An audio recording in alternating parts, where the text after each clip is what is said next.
오늘 우리들에게 주시는 하나님의 말씀은 다니엘서 5장 13절에서 23절까지 말씀입니다. 이에 다니엘이 부름을 받아 왕의 앞에 나오매 왕이 다니엘에게 말하되 네가 나의 부왕이 유다에서 사로잡아 온 유다 자손 중에 그 다니엘이냐?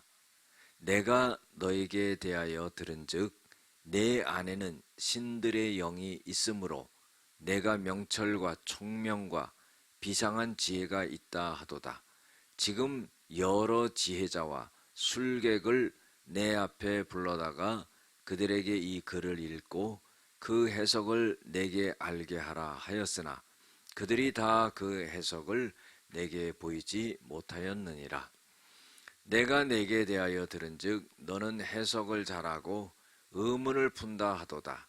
그런즉 이제 내가 이 글을 읽고 그 해석을 내게 알려주면 내게 자주색 옷을 입히고 금사슬을 내 목에 걸어주어 너를 나라의 셋째 통치자로 삼으리라 하니 다니엘이 왕에게 대답하여 이르되 왕의 예물은 왕이 친히 가지시며 왕의 상급은 다른 사람에게 주옵소서. 그럴지라도 내가 왕을 위하여 이 글을 읽으며 그 해석을 아뢰리이다.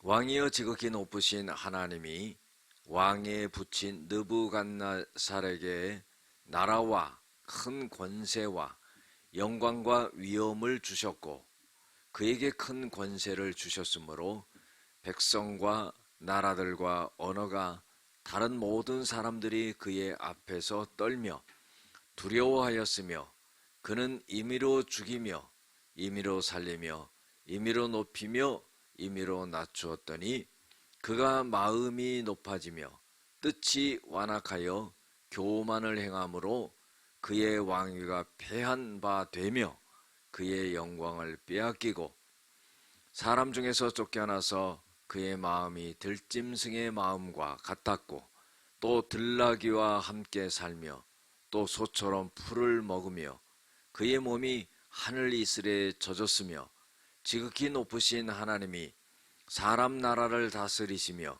자기의 뜻대로 누구든지 그 자리에 세우시는 줄을 알기에 이르렀나이다.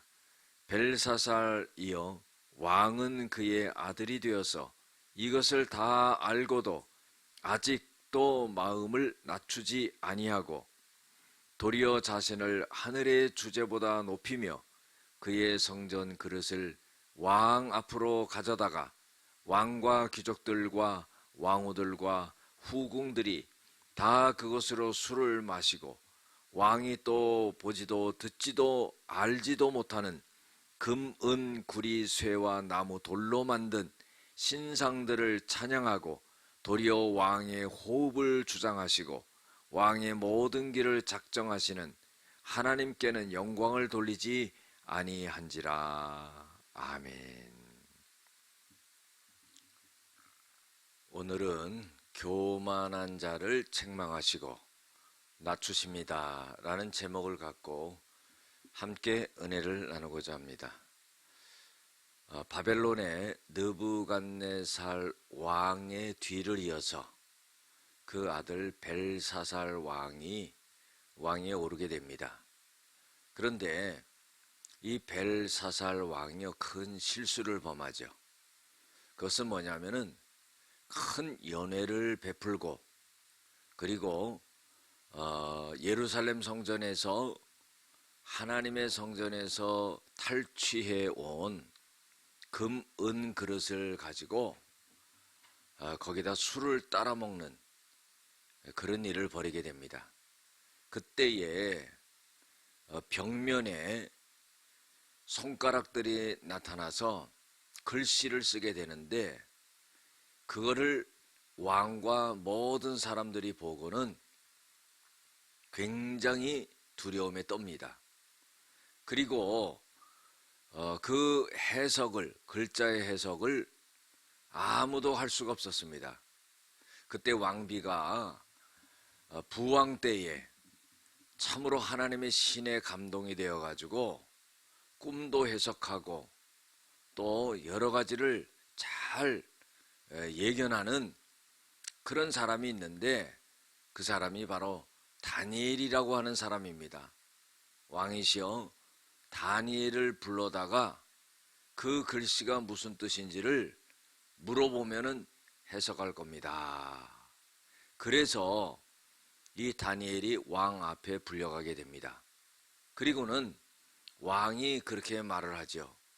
너는 신들의 영이 너에게 있는데 너에게는 명철과 총명과 지혜가 있다 하니 이 글씨가 무엇을 뜻하는지 한번 해석을 해봐라. 이렇게 명령을 합니다. 그때에 이 왕은 이 다니엘에게 좋은 조건을 제시합니다. 네가 만약에 그 글자를 잘 해석하게 된다면은 너에게 자주색 옷을 입히고 그리고 금목걸이를 걸어주고 그리고 나라의 셋째 통치자로 세워주겠다, 이런 말을 합니다. 그러니까 뭐 부귀영화를 누릴 수 있는 너무나도 좋은 기회죠. 그런데 다니엘은 왕의 말을 듣고는 이렇게 말합니다.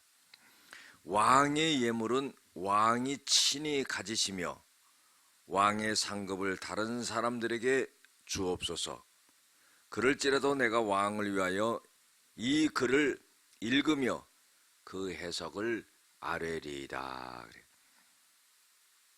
참으로 담대한 것을 볼 수가 있죠. 사심이 없는 그런 모습을 볼 수가 있죠. 그리고요, 얼마나 담대합니까? 왕이 말한 것에 토를 달면은 목숨이 떨어질 수도 있습니다. 그런데 왕이 나에게 내리려고 하는 그 상급을 갖다가 예물을 왕이 그냥 가지세요, 이런 말이에요. 굉장히 건방질 수가 있습니다. 왕의 심기를 건드려서 다니엘이 목숨이 위태로울 수도 있습니다. 그런데요, 이 다니엘이 얼마나 담대합니까? 그리고는 내가 그런 것을 받지 않는다 할지라도 왕의 꿈을 해석해 드리겠습니다, 이렇게 말해요. 그리고는요, 부왕의 얘기를 합니다. 다니엘이 당신의 아버지인 부왕이었던 느부갓네살 왕이 하나님께서 그 권세와 능력을 주셔서 모든 나라를 다스리고 주변국을 전부 점령하고 높은 위치에 세워주셨는데 그 부왕이 교만하여서 하나님 앞에 자만하고 교만함으로 인해 가지고 하나님께서 그 왕위를 폐하셨습니다. 그런데 어찌하여 당신은 그 느부갓네살 왕의 아들로서 이런 것을 알고 있으면서도 하나님의 성전에서 금그릇, 은그릇을 가져와서 그 그릇에다가 술을 따라 먹습니까?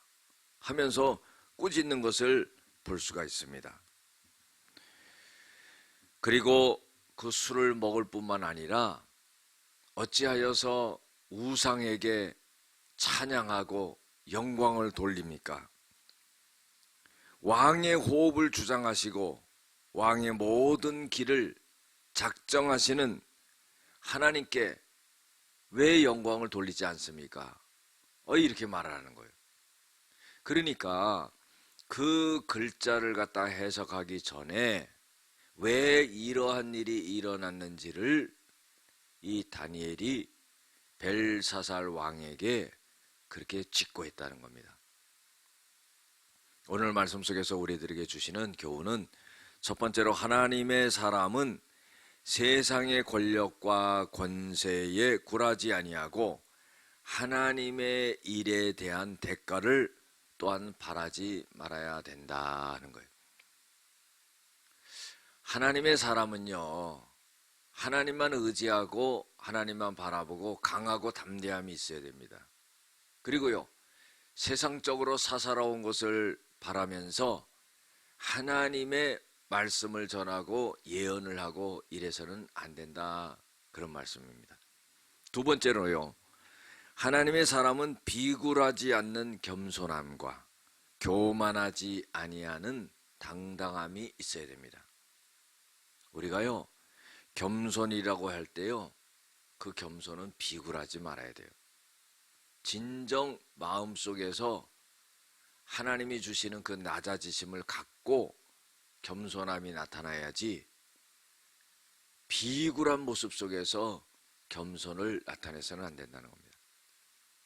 또한 교만하지 않는 당당함이 있어야 돼요. 자기의 교만을 드러내지 않습니다. 교만하지 않습니다. 그러나요, 당당한 거예요. 무엇인가 하나님 앞에서 서 있을 때, 사람 앞에 서 있을 때 그 당당함이 있는 거예요. 그러나요, 교만하지 않다는 겁니다. 다니엘이 이런 모습이었다는 겁니다. 세 번째로요, 하나님의 사람은 하나님의 뜻에 벗어나고 교만하고 우상 숭배하는 자들에 대한 권고를 해야 된다 그랬어요. 그러니까 하나님의 사람은요, 하나님의 뜻에 벗어난 것을 보고 또 교만하고 우상 숭배자들에 대하여서 그걸 잘 권고할 수 있어야 된다는 거예요. 설사 이 다니엘은요, 왕 앞이라 할지라도 굴하지 아니하였습니다. 그리고는요, 당당하게 그것을 권고하고 있는 것을 볼 수가 있습니다. 우리가요, 하나님은 교만한 자를 책망하시고 하나님은 낮추신다는 것을 우리가 잊지 말아야 됩니다. 기도하겠습니다. 사랑이 많으신 아버지 하나님, 우리가 하나님의 사람들이라는 것을 잊지 말게 하시고 굴하지 아니하는 그런 모습과 세상적인 것을 탐하는 자들이 되지 말게 하시며 비굴하지 아니하는 겸손함과 교만하지 아니하는 당당함을 갖고 하나님의 뜻에 벗어난 자들에게 대하여서 당당히 권고할 수 있는 그런 삶의 모습이 되어지게 하여 주시옵소서. 예수님의 이름으로 기도드렸습니다. 아멘.